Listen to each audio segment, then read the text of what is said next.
London, 1830 has always adored two things, a grand ballroom and a grand scandal. Tonight it would have both. The year was 1830. The air tasted of gossip and perfume. And beneath the chandeliers of the Cavendish ball, society waited for its favorite spectacle, the Duchess, the widow, the woman who somehow survived grief with elegance sharp enough to slice every whisper thrown her way. Joanna Ravenshire entered wearing pale blue silk embroidered with silver threads. Her empire waistgown floated around her like frost. Her gloves were pearl white, her posture unbreakable. She looked every inch the Duchess London pretended to admire, yet secretly feared. Because Joanna had done the unforgivable. She had lived. She had risen. She had even dared to lead her own household after tragedy. A woman surviving alone was the most scandalous thing of all. Maribel, her closest friend, leaned in with a smirk. "My dear, half these women pray to look that graceful when their husbands die. The other half fear they will never manage it." Joanna resisted the urge to laugh. "It is hardly an accomplishment." "It is," Maribel said, "because you did not crumble. You ruled." Joanna looked around the ballroom, its marble floors gleaming, its musicians playing a lively country dance, its guests performing their nightly ritual of pretending to be happier than they were. She breathed in slowly. She had promised herself she would smile tonight, for the twins at home, for her household, for the reputation she still needed to protect. But then her mind betrayed her. The letter, that cursed letter, the one written in a hurried, shaky hand, sealed with the broken crest of Ravenshire. She could still see the words, "What you believe died. Lives." Joanna had burned the letter in her fireplace. She had refused to let hope poison her again. Eric Ravenshire, Duke of Ravenshire, had died 2 years ago. The carriage wreck had been catastrophic, his signet ring found in the wreckage, his blood on the earth, his body never recovered. And yet, the letter. She pushed the thought away. A duchess did not crumble in public, especially not one who had learned to fight alone. She lifted her chin, straightened her gloves, and prepared to endure another night of polite smiles and venomous commentary. That was when the doors opened. A footman shouted over the music, "His Grace the Duke of Ravenshire." The room froze. Joanna's fan slipped from her fingers and clattered to the floor. Maribel choked on her drink. Someone gasped. Someone else fainted. A gentleman loudly whispered, "But he is dead." Another replied, "Not dead enough, apparently." Every eye turned toward the entrance, and Joanna's world stopped. A man stood framed by the candle-lit doorway, tall, leaner than before, clothes travel-worn rather than tailored, hair longer, brushing the collar of his dark coat. A faint scar cut across his jaw. But the eyes, those piercing blue eyes. Eric Ravenshire, alive, breathing, staring straight at her. No, impossible. Joanna felt her pulse stumble, her breath shatter, the ballroom tilt. She blinked once, twice, but the vision did not fade. He walked forward, step by slow step. Each footfall echoed louder than the orchestra, as if the entire world were holding its breath. He stopped in front of her. Her lips parted, but no sound emerged. Her throat could not form a single word. He looked older, haunted. His voice was rough, scraped by suffering. "They lied to us." Joanna staggered back as if struck. Maribel grabbed her elbow. "Joe, breathe." But Joanna could not. Her lungs refused, her mind flooded, her heart rebelled. He was dead. He had been dead. She had grieved him. She had buried him in her heart. She had built an entire life around the certainty of his absence. Now he stood before her, alive. The ballroom erupted in shrill whispers. Is it truly him? It must be an imposter. But the eyes. Look at the eyes. The Duchess looks faint. Fetch water. Fetch more gossip. Eric swallowed hard, watching Joanna carefully. "Joanna, I am home." Something inside her broke, not in pain, in disbelief, in fury, in longing, in memories she had locked away. Her voice trembled. "Why now?" He hesitated. I woke up in a convent near Yorkshire. The sister said I was found on the forest road barely alive. No memory. Only pieces. My name. Our home. Your face. And one sentence spoken before the ambush. He leaned closer. The Duke must die. But the heirs must live. A cold wave washed through Joanna. Her heart hammered like a warning bell. Someone wanted me dead, Eric whispered. They still might. Joanna stepped back. Her hand flew to her throat. You cannot say things like that in public. Someone must hear the truth. Not the entire ballroom. Maribel elbowed Joanna gently. Darling, perhaps take this conversation somewhere less filled with eager ears. Indeed, every socialite in London was practically vibrating with excitement. Eric studied Joanna, pain flickering in his eyes. May we speak alone? Joanna wanted to scream. Speak. Alone. With the man she had mourned. With the man she had loved. With the man who had abandoned her through death itself. Very well, she said, though her voice trembled. She led him to a side corridor draped with velvet curtains away from the ballroom's chaos. The door clicked shut. Silence wrapped around them. She faced him with all the dignity a shattered heart could muster. You died, she whispered. I held your ring in my hands. I buried the future we were supposed to have. I raised our children alone. I rebuilt the estate. I survived London. I survived everything. Her voice cracked. But I cannot survive you coming back without an explanation. Eric bowed his head. I wish I had one. The only memories that return are flashes. Torches. Men speaking in the dark. Someone striking me. A voice saying the heirs must live. Then nothing. Joanna's breath came shallow. And why return now? Because I remembered you. Her heart twisted painfully. She shook her head. No. This is too cruel. You cannot appear after 2 years and expect... I expect nothing, he said quietly. But I beg for a chance to be a father, and a chance to understand what happened to us. She froze. The twins. Her babies. You cannot see them yet, she said sharply. You may be the Duke, but you are a stranger to them now, and a stranger to me. He flinched at the truth. As you wish. She swallowed hard. Why did someone want you dead? I investigated something before the accident. A society masquerading as a charity. A circle with 2 ravens as their emblem. Joanna felt cold. She knew the symbol. It had been stamped at the bottom of the letter sent to her. What you think died. Lives. She looked away. Eric stepped closer. Voice softer. I came back for them. And for you. Even if you cannot believe that yet. Her eyes burned with unshed tears. Belief is a luxury I no longer possess. He opened his mouth to speak. But at that moment, the corridor door cracked open. A footman's frantic face appeared. Your Grace. My lady. Forgive me, but several letters have just arrived at the ballroom addressed to the Duchess. The senders insist they are urgent. Joanna stiffened. From whom? The footman swallowed. They bear the same wax seal. A circle with 2 ravens. Eric's jaw tightened. Then the danger has already begun. Joanna turned to him, fear rising like a tide. What does this mean? It means, Joanna, he whispered, that I did not come home alone. The candles flickered. The footman shivered, and Joanna felt the world tilt beneath her feet once more. Because tonight it was not only her husband who had returned from the dead, it was everything he tried to bury with him. And London, hungry for scandal, would devour every drop. Silence followed Joanna all the way home. Not the peaceful kind, not the gentle hush of a safe night, but the heavy, suffocating silence that fills the air before a storm tears the sky apart. The Ravenshire carriage rolled through London's mist, lamps glowing gold against the fog. Joanna sat rigidly, hands clasped too tightly in her lap. Maribel sat opposite her, watching with sharp, worried eyes. Only one person seemed unbothered. Eric Ravenshire. The Duke returned from the dead, sitting in her carriage, in her space, breathing the same air as if the world had not collapsed and reformed in a single evening. Maribel tried to break the tension. So, this is cheerful. Joanna shot her a look. Maribel shrugged.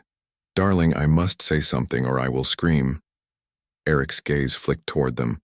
I did not intend to bring chaos to your life tonight, Maribel snorted. Sir, with all due respect, you arrived at the Cavendish ball like an operatic ghost hungry for revenge. You did not intend calm. Eric opened his mouth. Closed it. Quietly, he said, I intended honesty.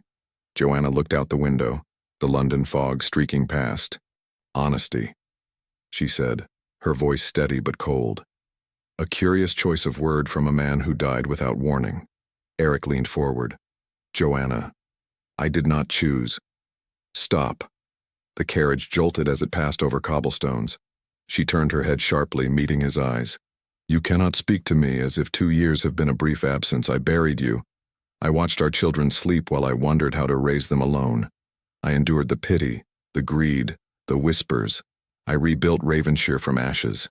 And I learned to stop waiting for you. The words struck him like blows. In the dim lantern light, his expression softened. Pain, regret, a longing that pierced deeper than memory. I understand your fury, he said, and your doubt. I barely understand myself yet. But I swear to you, I fought to come back. And I will fight to deserve a place in their lives. Joanna inhaled sharply. You are not seeing them tonight. May I ask why? Because they are sleeping, and because I need time. Time, he echoed quietly. I can accept that. Maribel cleared her throat. Good, because if you do one foolish thing, I will personally remove you from the premises with a candlestick. Eric blinked. Are you threatening a duke? Yes, and I am exceptionally good at it. Joanna almost smiled. Almost. The carriage stopped before Ravenshire Manor, towering with moonlit stone, ivy crawling up its pillars like dark veins. Lanterns glowed at the entrance, casting golden light over the gravel. A footman approached. Welcome home, Your Grace. Joanna froze at the title. It was hers now. She had worn it alone, carried it alone, protected the family alone. Eric stepped out first, offering his hand to help her descend. She hesitated. Her body remembered the warmth of his touch. Her heart remembered the man she married. But memory was not truth. She placed her gloved hand in his, only because refusing would make the staff talk for decades. His fingers closed around hers. Firm, warm, alive. A shock of emotion shot through her, too sharp, too dangerous.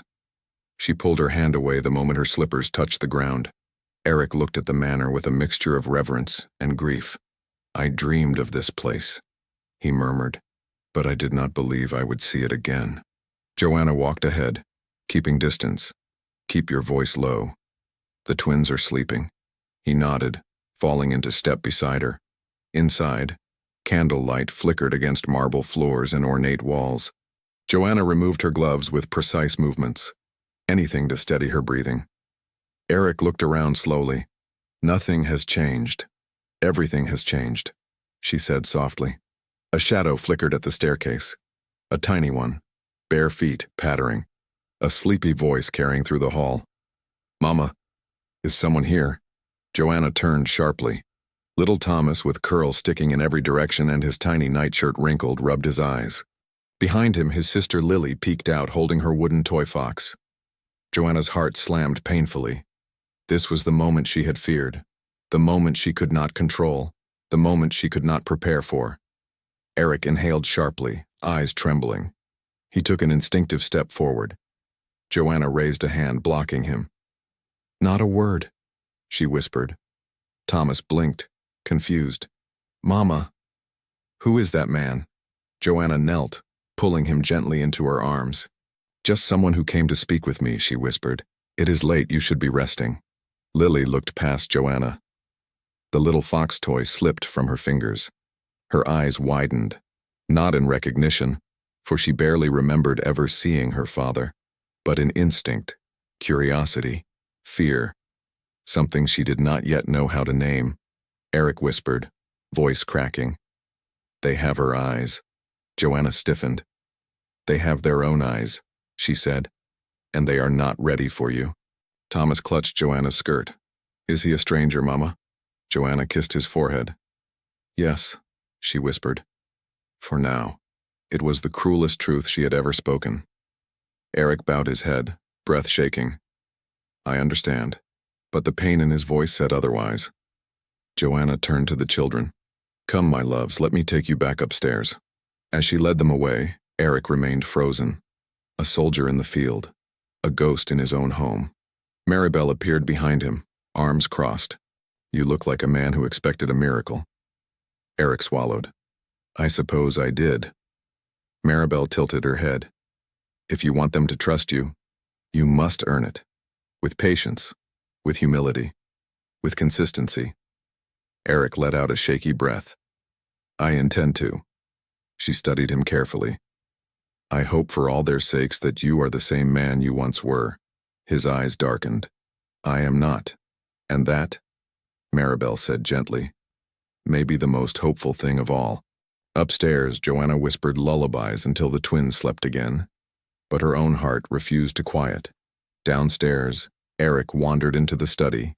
The fire still burned from earlier. The portrait of his father hung above the mantel. He stepped closer, eyes narrowing. Something felt wrong. A memory flickered, shouts in the dark, flames, a circle with two ravens, a hand pushing him, a voice whispering that the heirs must live. His head throbbed. He pressed a hand to his temple. Memories clawed their way upward.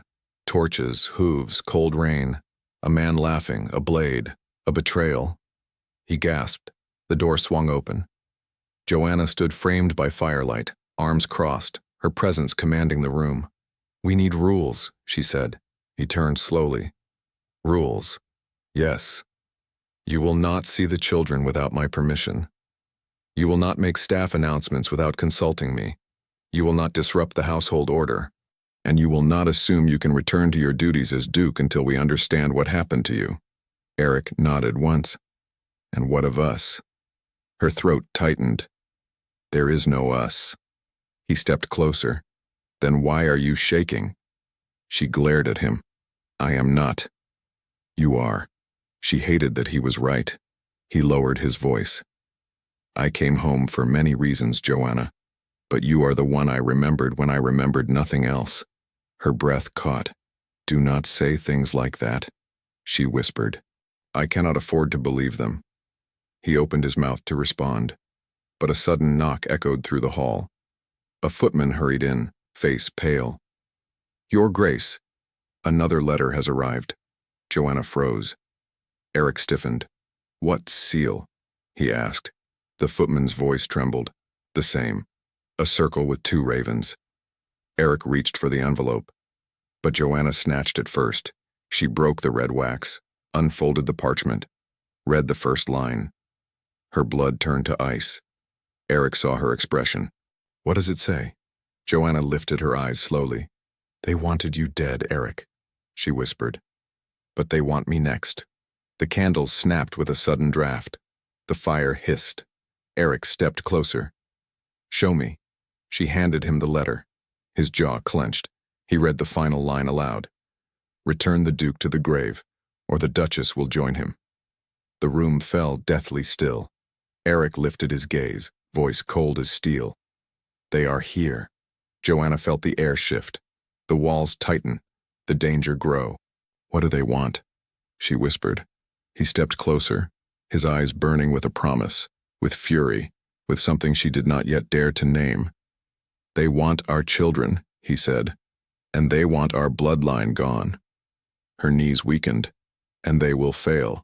Joanna stared at him, because for the first time since his return, she saw not a ghost, but a man, a warrior, a husband, a father, and a force the world had tried to bury. Eric stepped forward, voice like thunder whispering under his breath. I died once, Joanna. I will not die again. And no one, no matter how hidden or powerful, will touch what is mine. When he said mine, she felt it in her skin. He looked at her, at the stairs where the twins slept, at the letter threatening their family. I am done running from shadows. His hand brushed hers, not touching, only hovering, like a vow. Tomorrow, he said, we begin the search for the truth. Joanna exhaled, chest tightening with a mix of fear and something dangerously close to hope. Tomorrow, she whispered.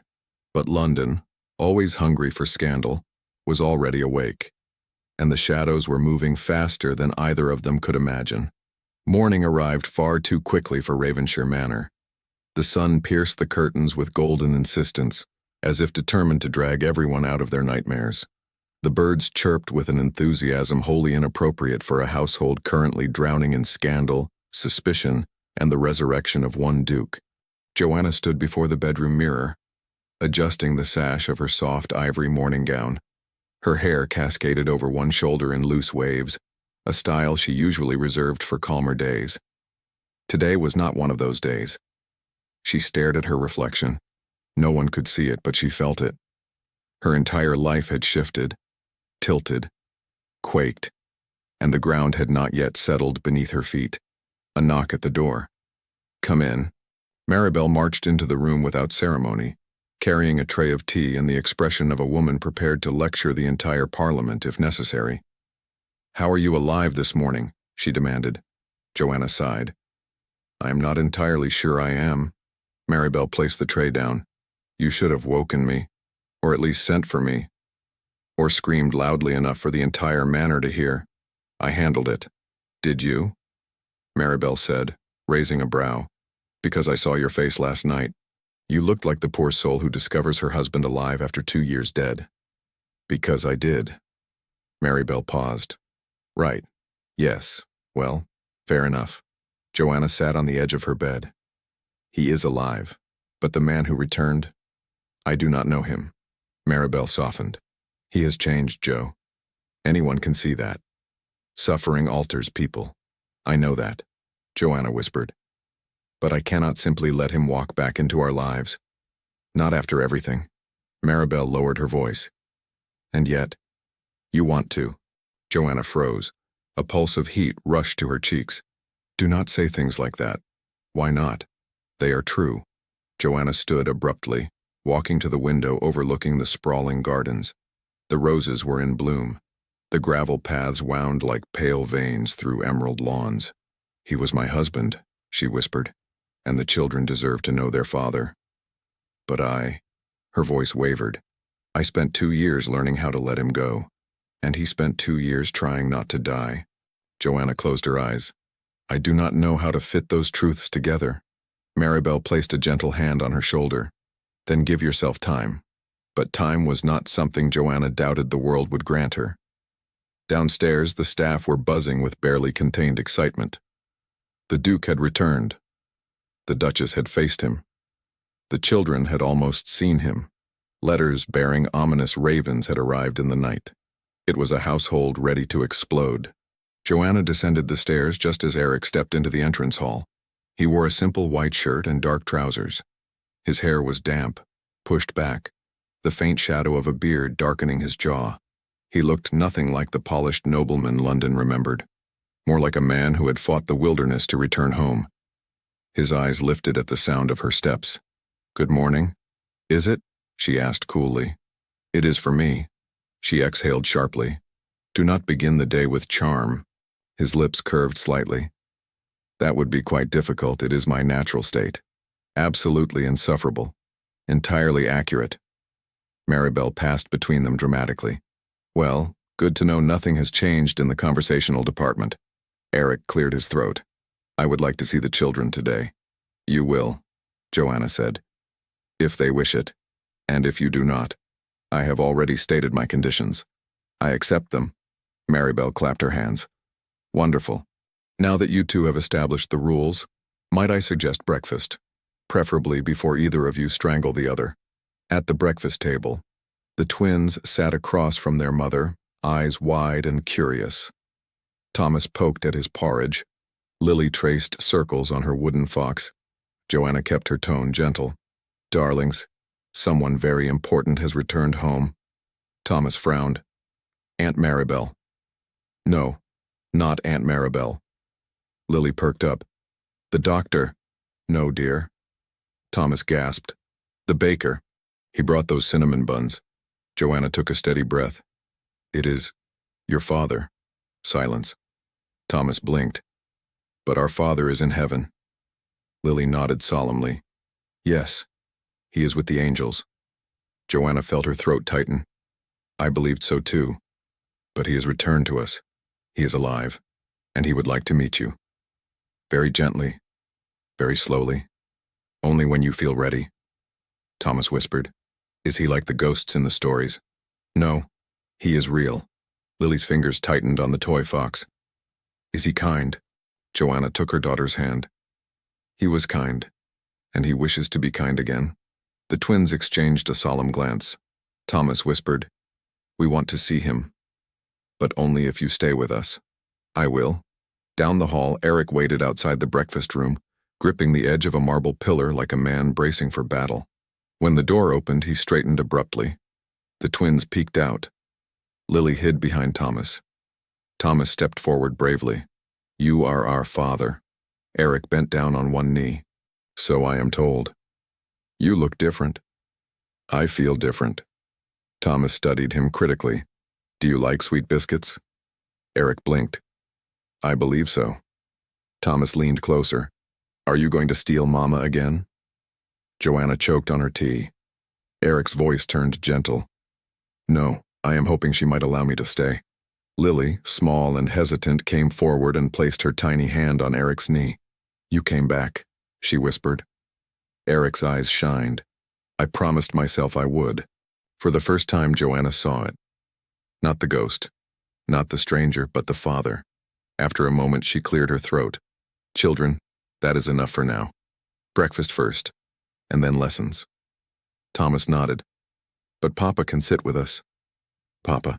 The word hit Eric like a blow. His voice shook. If your mother allows it.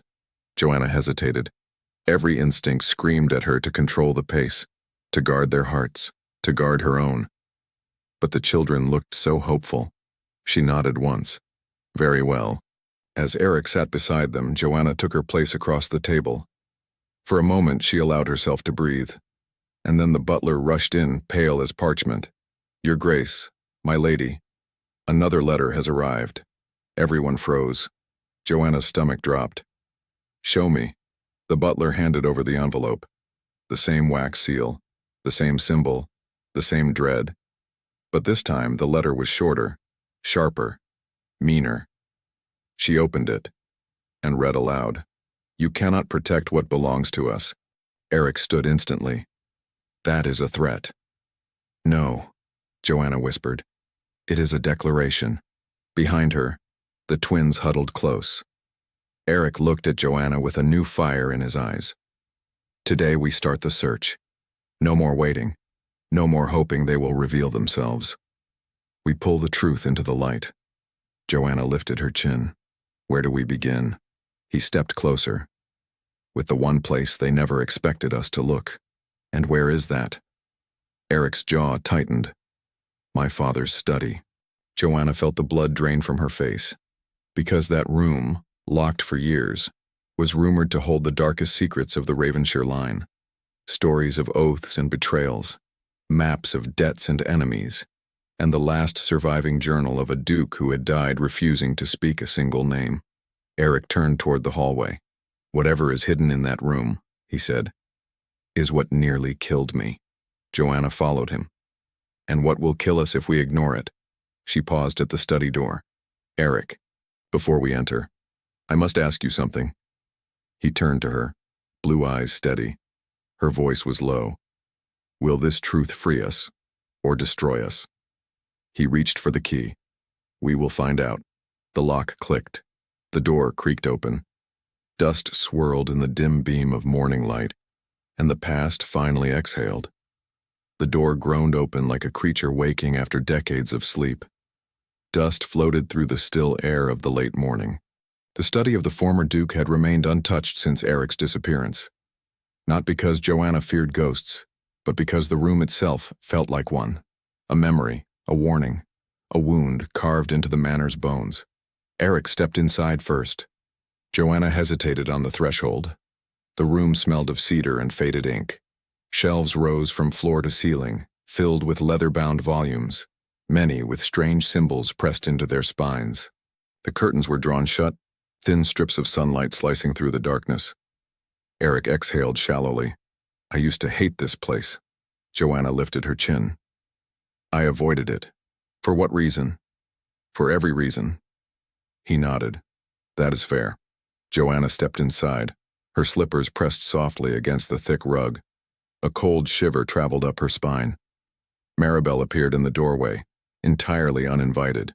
Well, she announced, if you two disappear into a cursed room, I am absolutely coming along.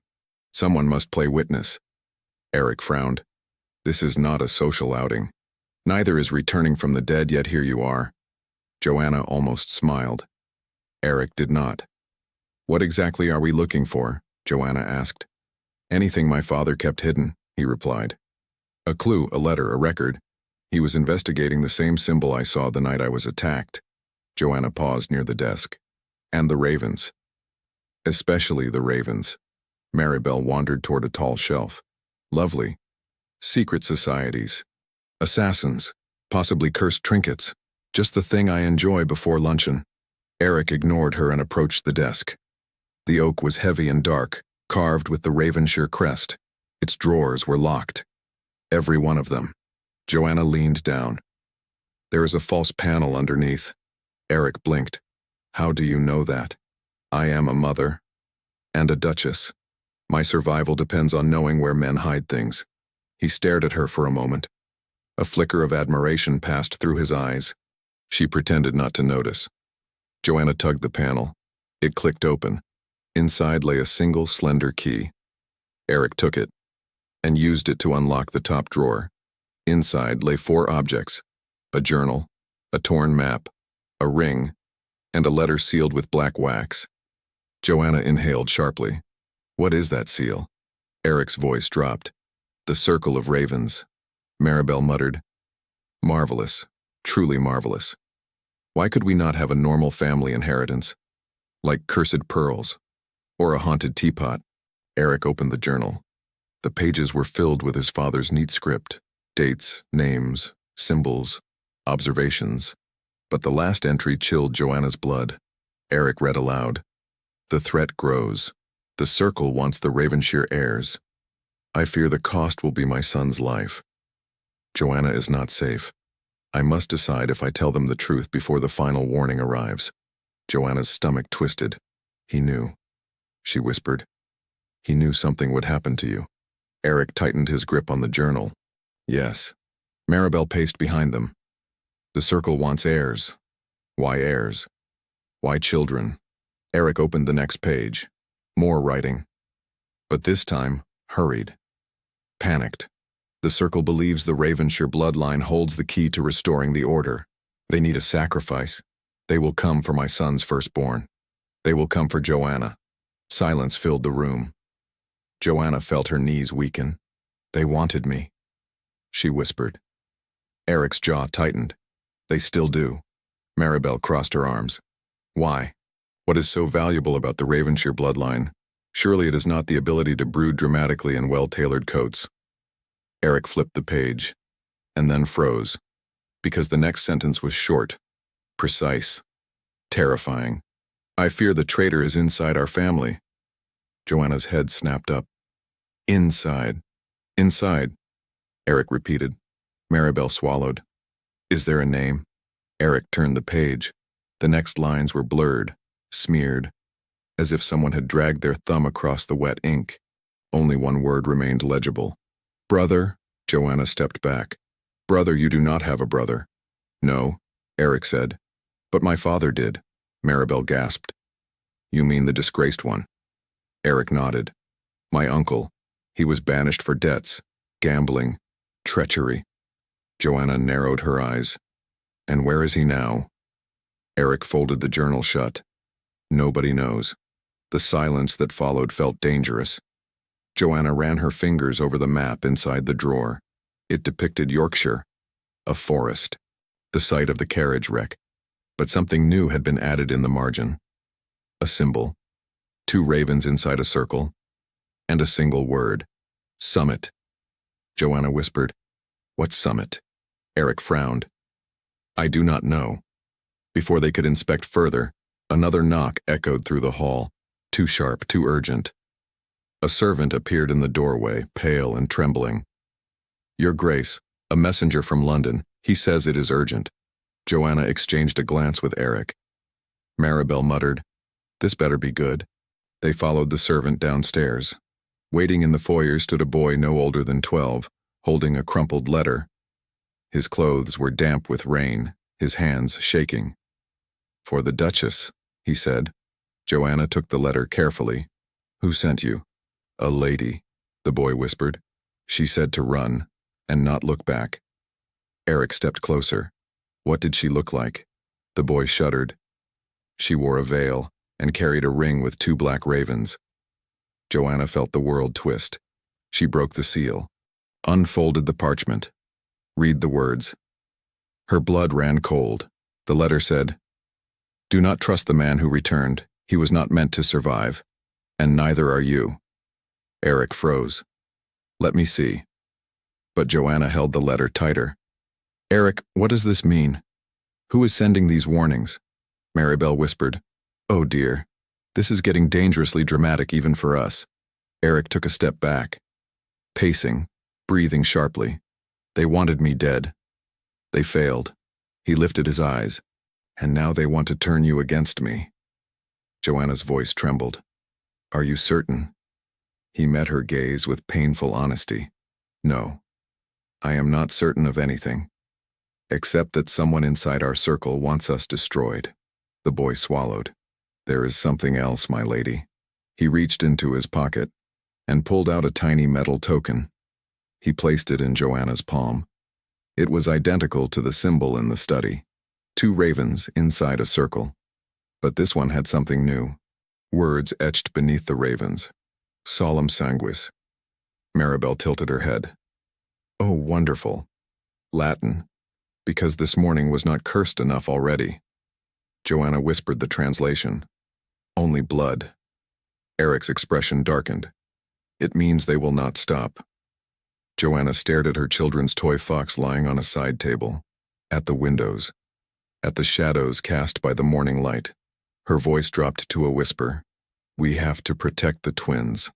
Eric stepped closer. "And we will." But before Joanna could respond, the front door swung open. A figure stepped inside.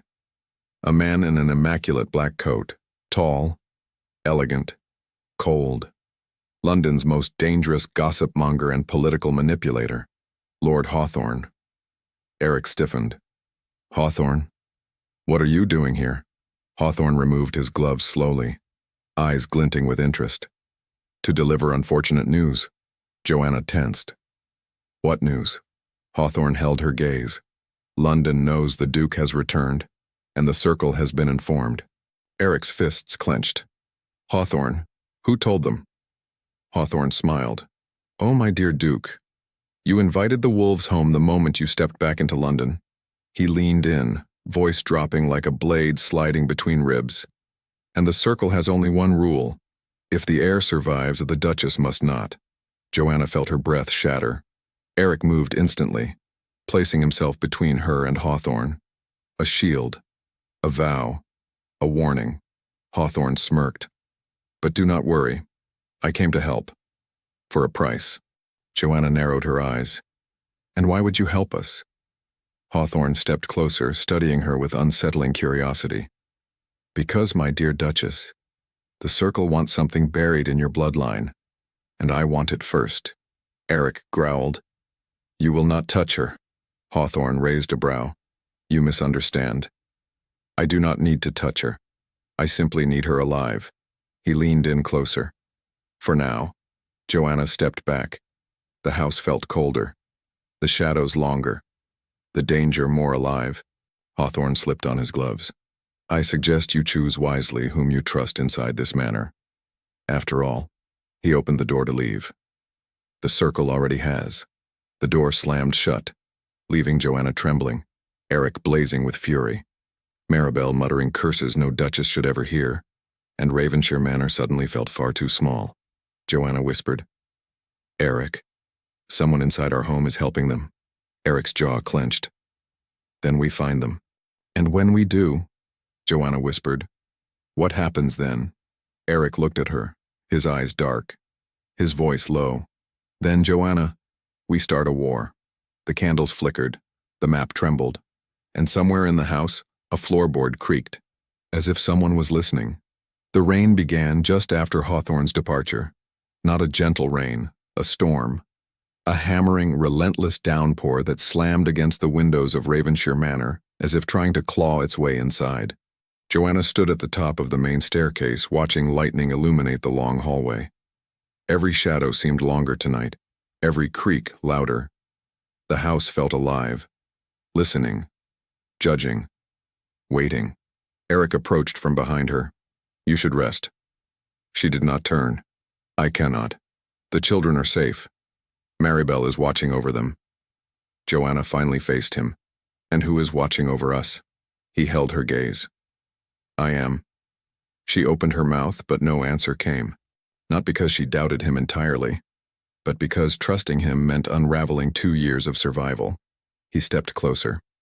Joanna, we will find who is helping the circle, and if the traitor is someone we know, then they will regret it. Lightning flashed. His shadow stretched across the floor like a warning. Joanna's voice softened. Eric, what if this is bigger than your father? Bigger than the past? He stepped even closer. Then we face it together. Her breath trembled. That word, together. Once it had been everything she dreamed of.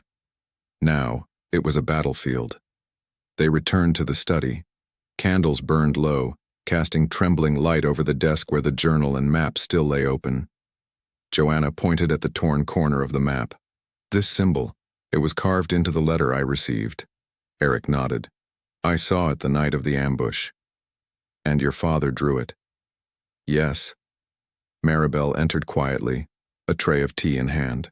Before either of you destroy yourselves with tension, consider sitting. Neither sat. Maribel placed the tray down with a dramatic sigh. Very well. I will remain the only sensible person in this house. Eric ignored her and examined the desk again. There must be more here. My father never left anything half-hidden.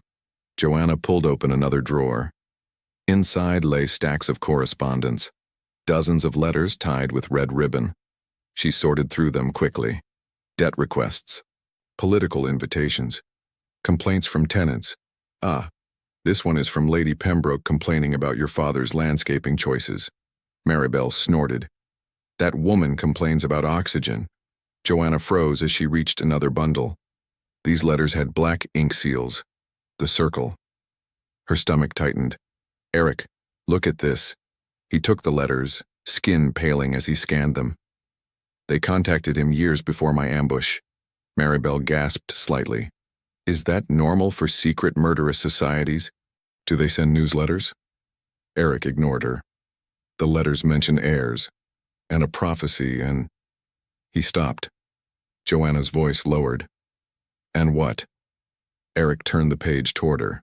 3 words were written sharply. Protect the Duchess. Silence filled the room. Maribel blinked. Well, that is unexpected, Joanna whispered.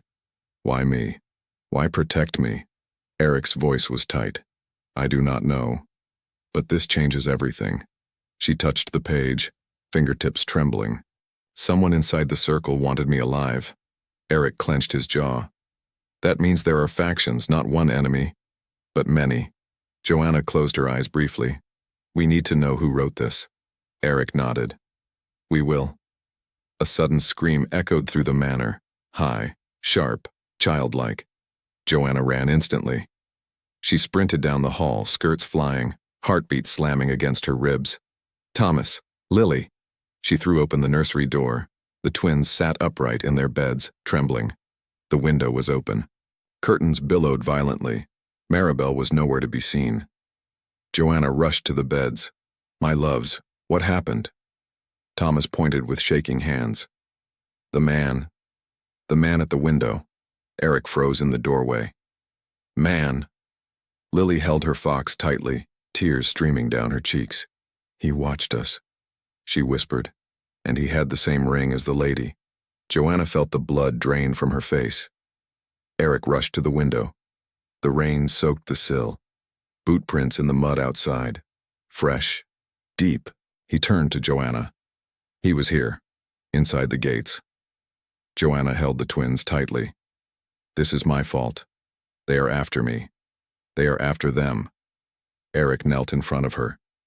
This is not your fault, and I will not let them touch our children. She lifted her eyes to his. Pain, fear, love buried beneath years, all tangled. You cannot promise that. I can, he said. And I will. Lightning flashed again, illuminating his face. This time Joanna saw not only the Duke, but the man she once trusted enough to marry. The man she had loved. The man who had walked through death to return home. Her voice cracked. This is too much, Eric. He rested his forehead against hers, just barely touching. Then let me carry some of it. Her breath hitched. She pulled back quickly, shaken by the warmth stirring in her chest. Dangerous warmth. Hope disguised as fear. Stronger than the circle's threats. Stronger than 2 years of grief. Eric, we cannot do this. Not now. He stood slowly. You can push me away, you can hate me. You can doubt everything. But you cannot deny that we must stand together, or we will fall apart. A thunderclap shook the manor. The twins clung to Joanna. Eric extended his hand. Let me protect our family.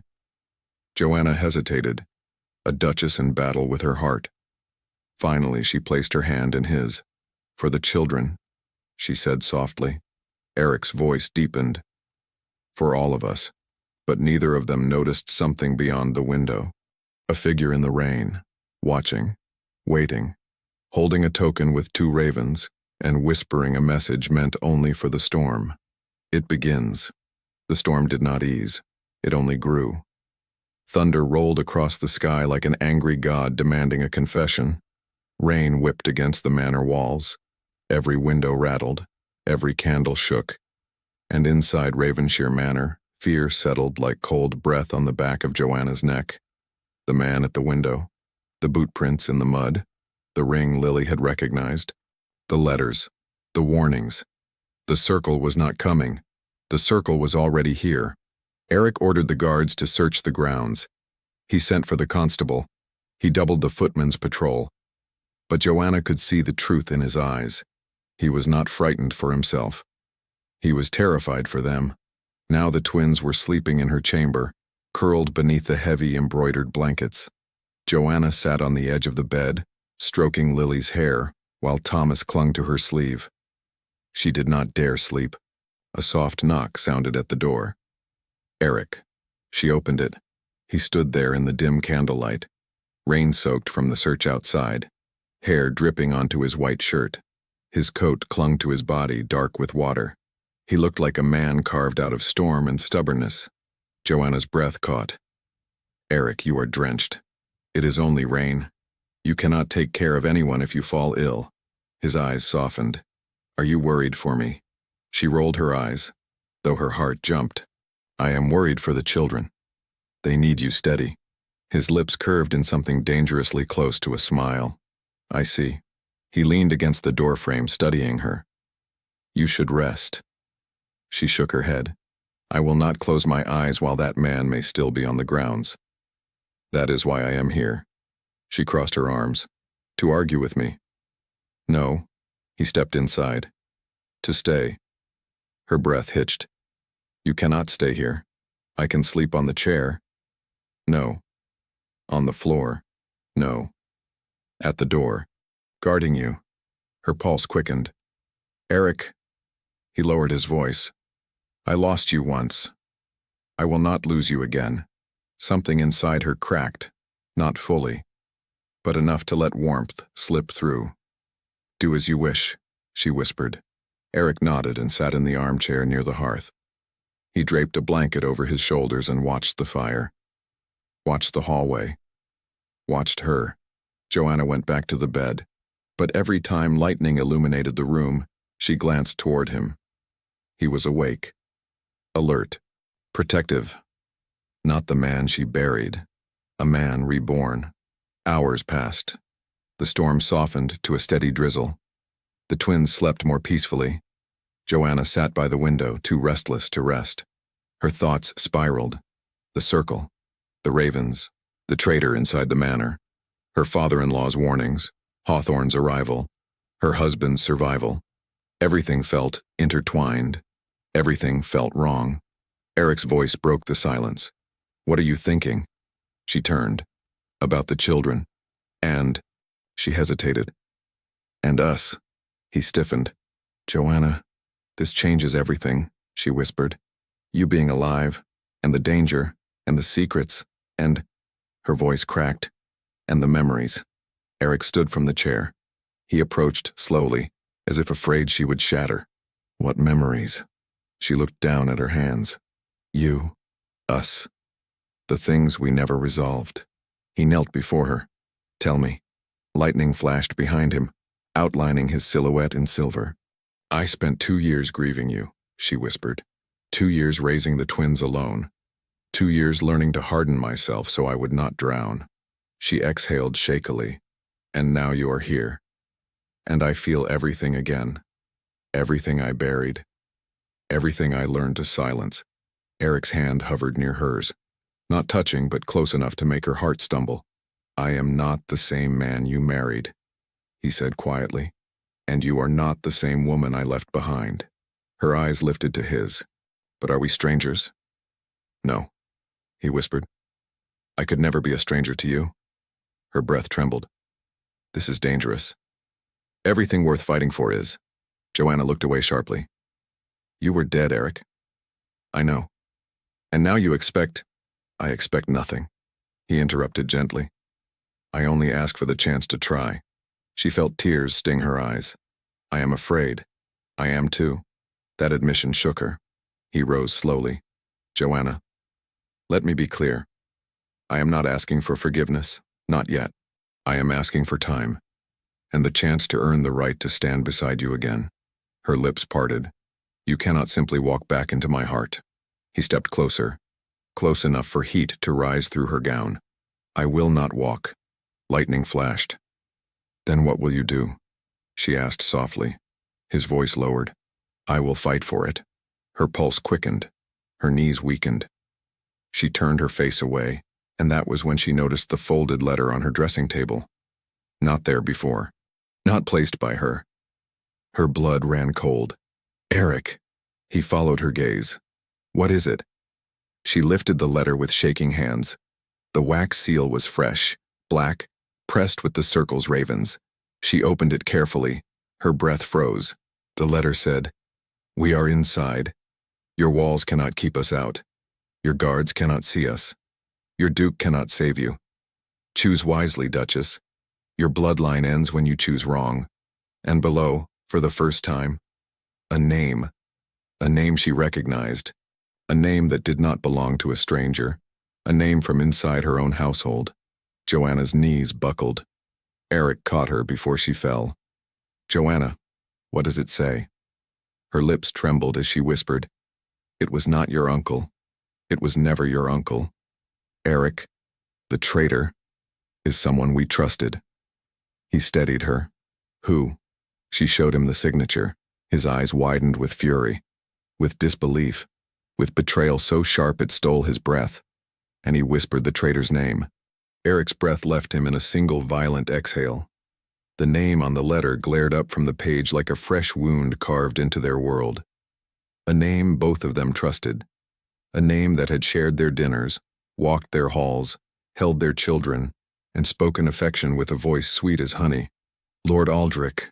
Joanna whispered it as if saying it too loudly would break something sacred. Her pulse hammered. Her hands shook. Her mind refused to accept it. Eric's voice hardened like steel left in winter. "My cousin."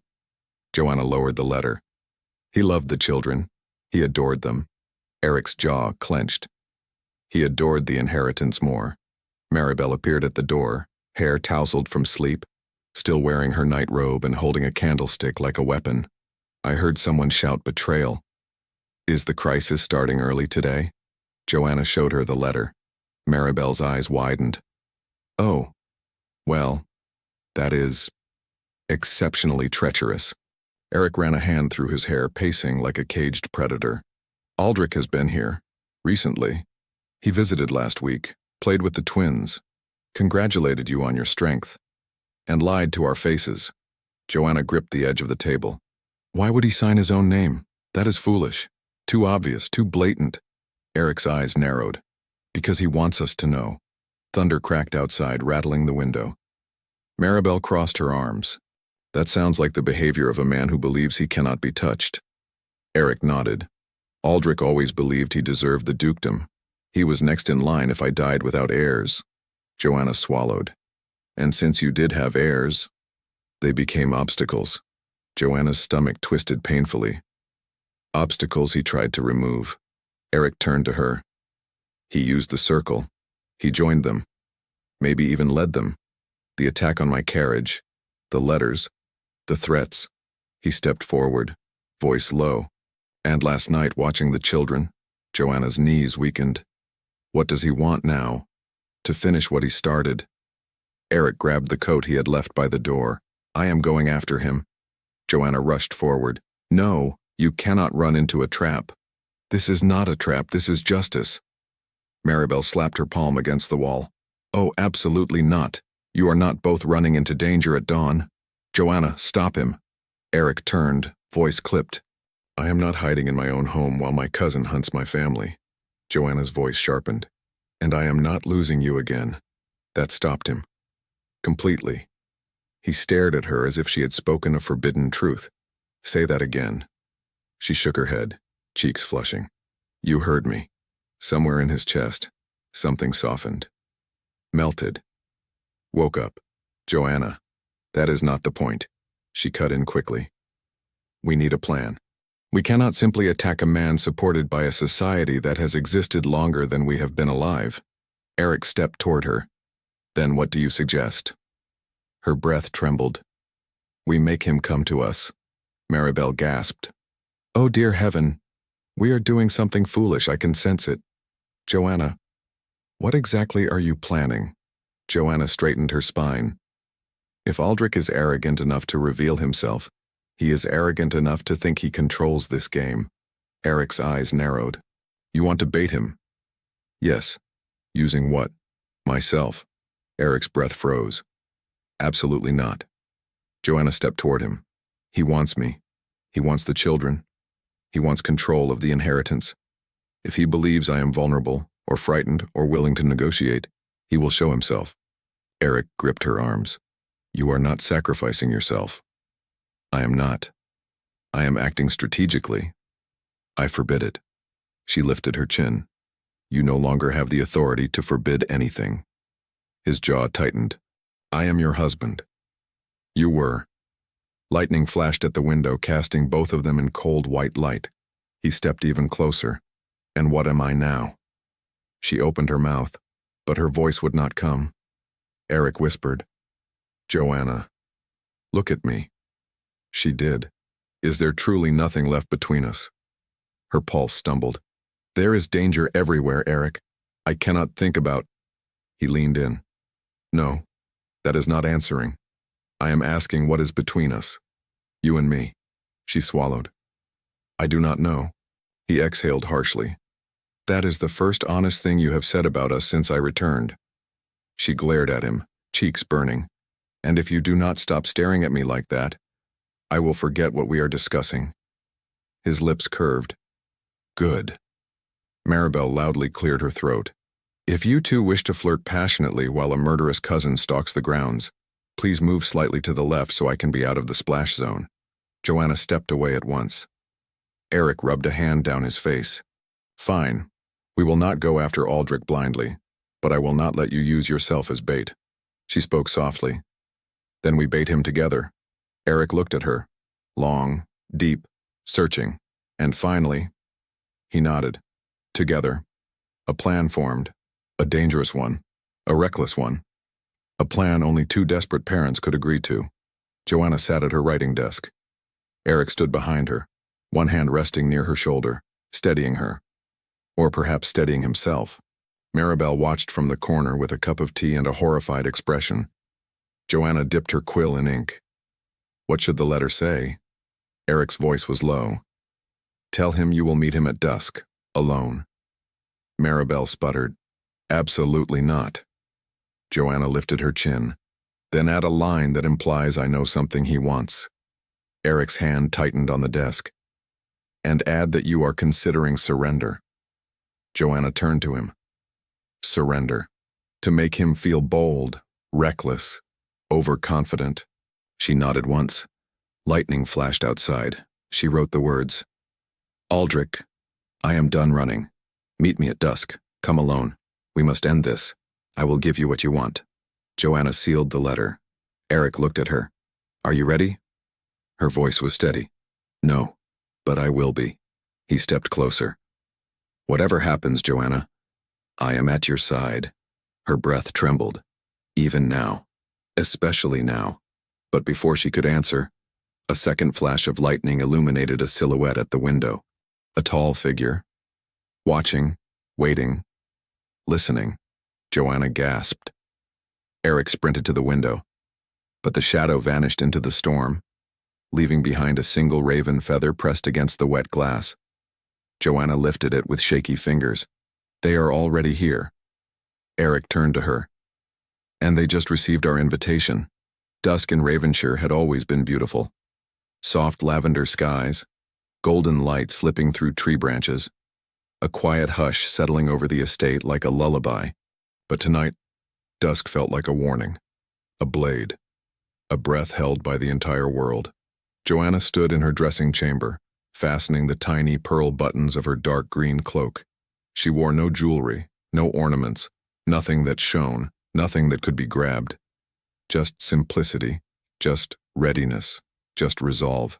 Her reflection stared back at her, pale, determined, frightened, unbreakable. Behind her, Eric stood silent. He looked lethal. Dark coat, shoulders tense, jaw clenched, blue eyes burning like a winter storm barely restrained. You do not have to do this, he said quietly. Joanna fastened the final button. Yes, I do. I should go in your place. He will not come, if it is you.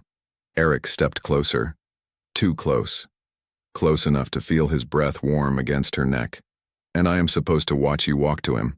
She swallowed. Not alone. He reached out. And for the first time since his return, his hand touched her cheek. Not a lover's touch. Not yet. But something deeper. More fragile. A man touching a woman he thought he had lost forever. She froze. Eric, you could die, he whispered. And I just found you again. Her heart hammered. You cannot say things like that. Why? Because I am trying to think clearly. And I am trying not to lose my mind. Her breath shook. We have a plan. Plans fracture when the heart is on the battlefield. She forced herself to step back. We are not discussing the heart. The pain in his eyes told her he wanted to argue, but he didn't. Instead, he offered his arm. Then let us go. They walked across the back gardens, following the torchlit path that led toward the old stone bridge, the place Joanna had chosen in the letter. Maribel trailed behind them at a distance, holding a lantern and muttering, If either of you dies tonight, I will personally haunt the survivor. Joanna smiled despite the fear building in her ribs. Eric scanned the grounds like a soldier expecting ambush. He will be watching. Yes. He will not come alone. No. Then we should turn back. She shook her head. This ends tonight. Eric growled under his breath. You were not this stubborn when I left. She raised a brow sharply. I became stubborn because you left. His lips tightened, hurt flickering across his expression before he masked it. Lightning flashed far in the distance. The scent of rain hung thick in the air. They reached the stone bridge. Fog flowed beneath it like restless ghosts. Trees leaned over the pathway, branches twisted like skeletal fingers. Joanna stepped forward. Eric's hand clamped around her wrist. Wait. His voice was low, deadly. Joanna felt her pulse throb. What is it? He tilted his head slightly. Listen. She did. And then she heard it. Footsteps. Soft. Measured. Deliberate. Coming from the fog. Joanna's heart tightened. Eric stepped in front of her. No, she whispered. He must believe I am alone. Eric didn't move. She tugged lightly at his coat. please." He looked at her for a long, agonizing moment. Then he stepped back, only far enough to disappear into the shadows of the nearby trees. Hidden, watching, ready. A cold wind cut across the bridge. Then a figure emerged from the fog. Tall, elegant, smiling as though meeting an old friend for tea. Lord Aldrich Ravenshire. His blonde hair was perfectly combed, his coat tailored, his boots polished. He looked like a man arriving for a ballroom dance, not a meeting filled with blood and betrayal. "A lovely evening, cousin's widow." Joanna's voice did not waver. "You sent for me." "Indeed. And like a good girl, you came." She stiffened. "Aldrich? Why?" His smile widened. "Why what? Why threaten my family?" Aldrich sighed theatrically. "My dear Joanna, you married poorly. You should have married me. Everyone knows I would have treated you far better." Joanna nearly choked. "You wanted the title." "Of course I did, and you." He stepped closer. "When Eric died, everything aligned. I was next in line. The estate would fall to me. And you, well, you were always meant to be mine." Joanna's stomach twisted. "You tried to kill him." "No," Aldrich said lightly. "I hired someone else to do it." Joanna felt rage burn through her veins. "And the children. Collateral." She took a step back. "You are insane." "No, just determined." He lifted a hand. A silver ring glinted in the dim light. 2 ravens. A circle. She exhaled sharply. "You lead the circle." Aldrich laughed. "Lead, serve, manipulate. These words are interchangeable when one has brains." Joanna narrowed her eyes. "What do you want from me?" "You," he smiled, "and your children, and the power your bloodline offers. But you can live, Joanna." He reached out to touch her cheek. "You could stand beside me." A shadow moved behind the trees. Eric's rage was visible even from a distance. Joanna lifted her chin. "I would rather die." Aldrich's smile sharpened. "Then that can be arranged." He snapped his fingers. A sound cracked through the trees. A twig. A footstep. A drawn blade. Joanna jerked her head to the side. And Eric was already there. He moved like a storm breaking through the dark, slamming into Aldrich with a force that sent both men staggering. Joanna gasped. Eric roared, "You touch her again and I end you." Aldrich smirked. "Ah." The corpse arrives. Eric struck him across the jaw. Aldrich stumbled but laughed. "You survived once, cousin. A pity. We shall correct that." Eric shoved him against the bridge railing. "You will never go near my family again." Aldrich whispered, "You cannot save them." Joanna yelled, "Eric!" Aldrich pulled a knife. Lightning flashed. Steel glinted. Eric twisted Aldrich's wrist. The knife dropped, skidded across the stone. Aldrich lunged again. Eric dodged. They grappled fiercely. 2 men who shared blood but not loyalty. Joanna rushed forward, reaching for the fallen knife. A hand grabbed her arm from behind. She screamed. Maribel smashed a lantern over the attacker's head. The man collapsed, unconscious. Maribel panted, "For the record, I despise violence. But I despise men even more." Joanna stumbled but stayed on her feet. She grabbed the knife. Aldrich pinned Eric against the railing. "Say goodbye, cousin." Joanna stepped forward. "Aldrich." He turned, and Joanna sliced the blade across his arm. Aldrich screamed, falling backward. Eric pushed him to the ground. Joanna pointed the knife at him. "Do not move." Aldrich laughed through the pain. "You think this ends with me?" Eric snarled. "It ends tonight." Aldrich smiled wider. "The circle is already inside your home. By now my men have collected the children." Joanna's world collapsed. The knife fell from her hand. "No." Eric froze. Aldrich whispered like poison, "You have lost." "No." The word left Joanna's lips like a wound ripped open. Her knees buckled. The world tilted. The air vanished. Eric caught her before she collapsed, arms strong and trembling. "Joanna, look at me." But she couldn't. She couldn't look at anything except the emptiness Aldrich had carved into her with a single sentence. Aldrich laughed softly, clutching the wound on his arm. You were so busy playing heroes that you forgot the most important rule. The circle does not wait. They move while you hesitate. Joanna's heart pounded so violently it felt like it might tear from her chest. Not the children, not her babies, not Thomas, not Lily. No, no, no. She pushed away from Eric suddenly, stumbling forward, nearly falling as she screamed, "Where are they?" Aldrich smirked. "You will never reach them before dawn." Eric lunged, grabbing Aldrich by the collar and slamming him into the stone of the bridge. "You touch them and I swear." Aldrich chuckled. "You swear what? You will kill me?" Too late. The circle already has what they want. Eric slammed him again. "Where are they?" Aldrich coughed, lips curling in a bloody smile. "You think I would tell you?" Joanna stepped forward, her face pale as death, her eyes burning like fire. "Aldrich, listen to me." He turned toward her. Joanna's voice dropped to a tone even the storm respected. "If my children are harmed, I will spend the rest of my life hunting down every person you ever loved, every place you ever slept, every coin you ever hid. I will burn your legacy until even the memory of your name chokes in the dust." Aldrich blinked. For the first time, he faltered. Joanna continued, voice low and deadly.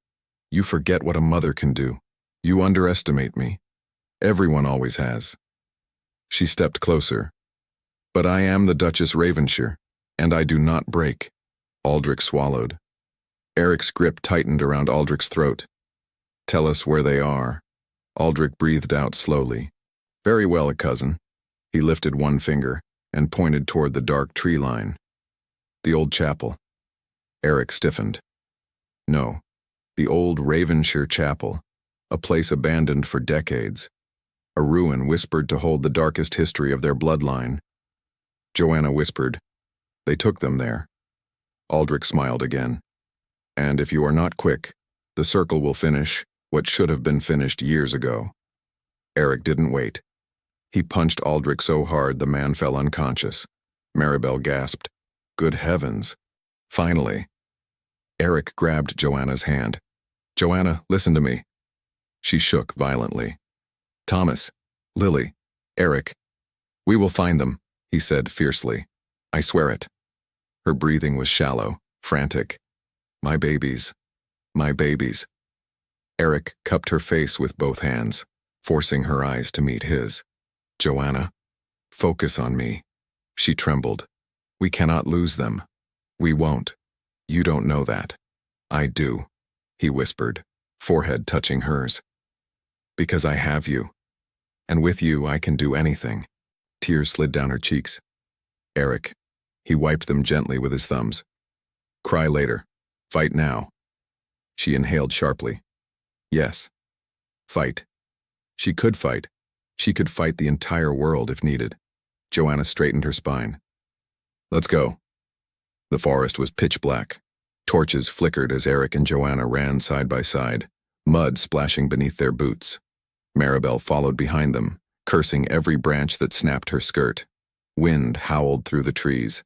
Owls cried overhead. Every shadow felt like an enemy. Every sound felt like a threat. Joanna's chest burned, her legs ached, her breath came in gasps, but she did not stop. Eric kept pace with her, glancing over every few seconds as if she might vanish. "You are pale," he said. "So are you. We should slow down." "No, Joanna." She shot him a glare fierce enough to cut glass. "Try to slow me down and I will push you into a tree." Maribel, panting behind them, wheezed, "She means it." Eric didn't argue further. Lightning lit the sky again, and there, at the top of the hill, stood the ruins of the old Ravenshire chapel. Blackened stone, broken windows, a roof half collapsed, columns cracked like broken bones, a place where no child should ever be. Joanna's heart nearly stopped. "Thomas, Lily," Eric took her hand. "Stay behind me." She shook her head. "I go first. Joanna, please. I am their mother." He clenched his jaw and moved beside her instead of in front. Equal. Together. Bonded by fear so deep it had no name. They stepped through the broken doorway. The interior was dim. Dust in the air, a smell of damp stone and old secrets. Torches burned along the walls, recently lit. Joanna's stomach twisted. "Eric, I know. They're here." A whisper echoed across the chamber. Soft, childlike. "Mama." Joanna's breath broke. She sprinted forward, Eric at her side. Thomas and Lily were tied near the altar, tears streaming down their cheeks. Joanna fell to her knees. "Oh, my loves, my loves." She untied them with shaking hands, kissing their foreheads, their cheeks, their hair. Thomas sobbed into her shoulder. "Mama, Mama, he said you wouldn't come." Joanna held him so tightly he squeaked. "I will always come." Lily clung to her neck, trembling uncontrollably. "Papa, Papa, we were scared." Eric knelt beside them, wrapping his arms around all three. "I'm here," he whispered. "You're safe. I promise." They held each other. A family reunited. A moment of fragile, perfect love, and then a slow clap echoed from above, from the shadowed balcony. Joanna stiffened. Eric lifted his head sharply. A figure stepped into the light. A woman, tall, elegant, dressed in black. A raven-shaped mask covering her face. The woman who had slipped the first warning letter to the messenger boy. The woman who had watched their children. The woman the circle whispered about. Joanna felt chills skitter down her spine. Eric inhaled sharply. "You." The woman bowed her head slightly.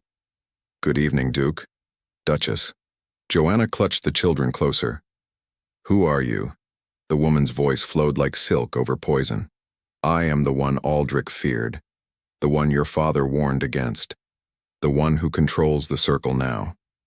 Eric stepped forward, body tense. "What do you want?" The woman tilted her head. The same thing the circle wanted for generations. Another step closer. The Ravenshire bloodline. Joanna's heart stopped. "You will not touch them." The woman smiled behind the mask. "Oh, Duchess, I already have." The masked woman stood above them on the crumbling balcony. Tall, regal, terrifying. The torches flickered against her raven-black cloak, casting her into a silhouette carved from shadow and ambition. Eric pulled the twins behind him. Joanna stood shoulder to shoulder with him, no fear in her stance, even though her heart pounded hard enough to crack stone. The woman tilted her head. "You made quite the spectacle coming here," she said. "Very dramatic, very touching." Her gaze slid toward the twins. "And very predictable." Joanna's voice cut through the room. "Touch my children and you will never draw another breath." The woman's laughter floated down like cold mist. "Oh, Duchess, you are far more dangerous than your husband ever was." She lifted her hand. The torches shifted. Shadows twisted. From the far end of the chapel, two cloaked guards stepped forward, blades glinting. Eric's jaw tightened. "Joanna, take the children. Run." Her eyes flared. "I will not run." "Joanna, you are not fighting alone again." For a second, just a second, the world softened. His eyes changed. Not as Duke, not as survivor, but as the man who had once loved her fiercely and quietly in the dark. He reached for her hand. She took it. Together. Always together. The guards rushed forward. Eric moved first, a roar escaping him as he swung a heavy piece of broken timber toward the nearest attacker. The guard blocked, but Eric was furious, relentless, driven by 2 years of loss and the fear of losing everything again. Joanna grabbed the fallen knife Aldrich had dropped earlier. The second guard lunged at her. She ducked, slashed, cut across his arm. He shrieked. She kicked him hard in the knee, sending him crashing to the floor. "Do not underestimate a mother," she hissed. Eric spun, punching the first guard straight in the jaw. The man collapsed. Joanna turned, breathing hard, adrenaline burning through her veins, only to freeze. The masked woman had climbed down the stairway. Now she stood on the same floor as them. Face to face. A final confrontation. The woman's voice was icy calm. "You fight well, Duchess." Joanna lifted the knife. "I learned because life gave me no choice." The woman stepped closer. "Tell me, Do you know why the circle wants your children? Joanna steadied her breathing. Because you are monsters. No, the woman whispered. Because their blood holds something ancient, something powerful, something your husband's father tried to hide. Eric stepped forward, fury rising. What power? The woman's mask tilted. The power to lead. The power to control. The Ravenshire line was meant to rule the circle, not defy it. But your father refused. She pointed at the twins. These children are destined to be heirs to something far greater than a dukedom. Joanna's grip tightened. You will not have them. You cannot stop destiny. Eric's voice thundered. I survived death. I can stop anything. The woman reached for her mask. And so can I. She pulled it off. The torchlight revealed her face, and Joanna gasped. Maribel dropped her lantern. Eric staggered back, because the woman behind the mask was someone they had all known. Someone who had sat in their parlor. Someone who had attended their balls. Someone who had smiled sweetly at the twins. Lady Verona Pembroke. Joanna whispered. Verona. Elegant. Graceful. Beautiful. The envy of London. Known for her charity events and her icy perfection. Eric's voice dropped to a growl. You. Yes, cousin. Verona said softly. I am the one who saved the circle. The one your father should have chosen. The one your bloodline belongs to. Her eyes glistened with obsession. All of this was supposed to be mine. Joanna lifted the knife. You took my husband from me. You tried to take my children. Tell me why. Verona laughed bitterly. Because Eric chose you. Because the Duke's heart was mine. And you stole it without effort, without charm, without understanding the destiny that belonged to both of us. She lifted her arms. He was meant to marry me. He was meant to stand beside me. We were meant to unite our bloodlines and take the circle's throne. Eric's stomach twisted. I never loved you. Verona's smile cracked. Yes, that was the problem. Verona lunged toward the twins. Joanna screamed. Eric intercepted her at full force. The collision echoed through the chapel as both bodies slammed into the stone floor. Verona clawed at him, hissing like something feral. Joanna rushed forward. Verona grabbed the fallen blade and thrust it upward, toward Eric's chest. No! Joanna threw herself between them, grabbing Verona's wrist with every ounce of strength she possessed. The blade hovered inches from Eric's heart. Verona's eyes burned in fury. You ruined everything. Joanna gritted her teeth. Eric is not yours. My children are not yours. This family is not yours. She twisted Verona's wrist, forcing the blade from her grasp. Verona shrieked. Eric surged upward, pinning her arms behind her back. Maribel, who had recovered her courage very slowly, began beating Verona with her shoe. That is for Thomas, and that is for Lily, and that... Oh heavens, this is exhausting. Eric restrained Verona firmly. Joanna collapsed to her knees, trembling. Her children rushed into her arms. Mama, she sobbed into their hair. My loves, you're safe, you're safe. Eric dragged Verona to the center of the chapel. You will answer for everything. Verona spat on the floor. You think this changes anything? The circle has many faces, many leaders, many allies. Eric leaned close, voice cold as death. And I will hunt every one of them. They returned to the manor as the first light of morning rose over the hills. Guards took Verona away. Letters were burned. Raven emblems were locked away. Aldrich was found unconscious and arrested before he could flee. But the family, that was what mattered. Inside the nursery, Joanna held both twins while Eric sat beside her on the bed. No threat, no shadows, only the golden warmth of dawn. Thomas leaned against Eric's side. Papa, you saved us. Eric kissed the boy's head.